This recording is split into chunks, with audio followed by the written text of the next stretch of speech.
we are going to learn to find balance point. There's Joel doing a spreader.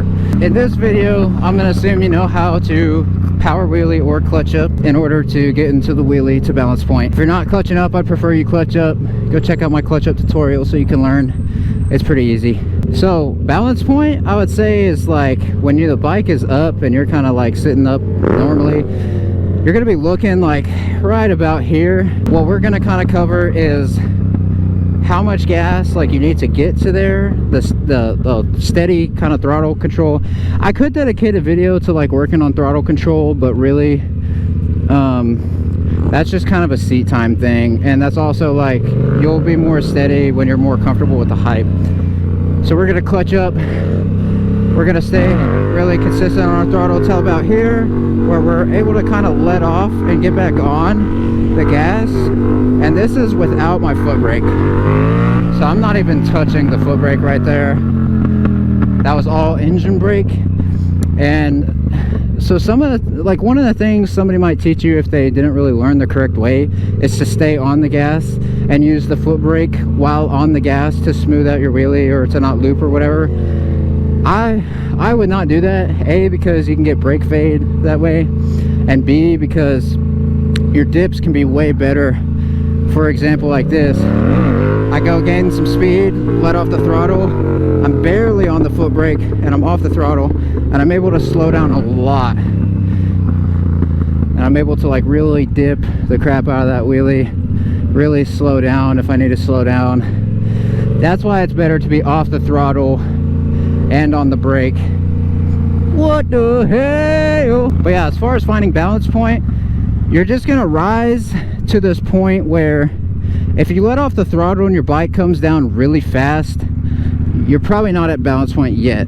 Balance point, your bike will still come down with engine brake, but there's like a small section where like if you came up into it really fast, you'll float for a second before you come back down, and you might think it's a dip, but it's really just balance point and you just got in there quickly.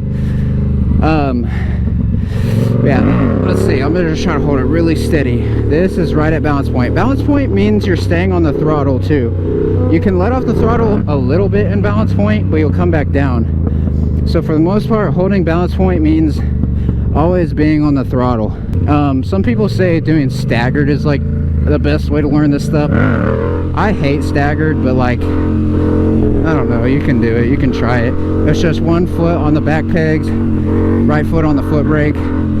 Some people say this helps more because you can like see where you're at and like tell more where the bike is at. I personally hate it, and I would do a knee knocker over this any day of the week, but I don't know. Some people love it, it's all they do. So I still recommend everybody try it because it might be your thing and it might be what helps you learn. So I don't know, there's not a whole lot to like knowing balance point. This is really one of those seat time things, other than like, because also the balance point on different bikes will be different, so you really just have to work on steady throttle after a clutch up, working on your foot brake in case you go too high, and just knowing that balance point is a place where you hold the throttle, and you're not gaining speed, by the way, in balance point. If you're gaining speed, you're not in balance point. Now, one of the things that you could be doing is you could be going up into balance point, letting off the throttle because you're scared of like going higher,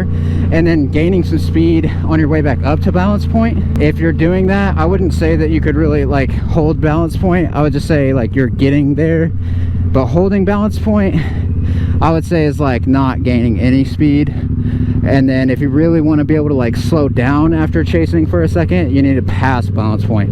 But we'll get back into that in a later video. For now, this is just a little bit about balance point. I'm going to show you now some like third person angles of where balance point's at. But the thing is, like, when you're the one riding, you won't really like know what it looks like compared to what it feels like unless you have somebody record you. So yeah.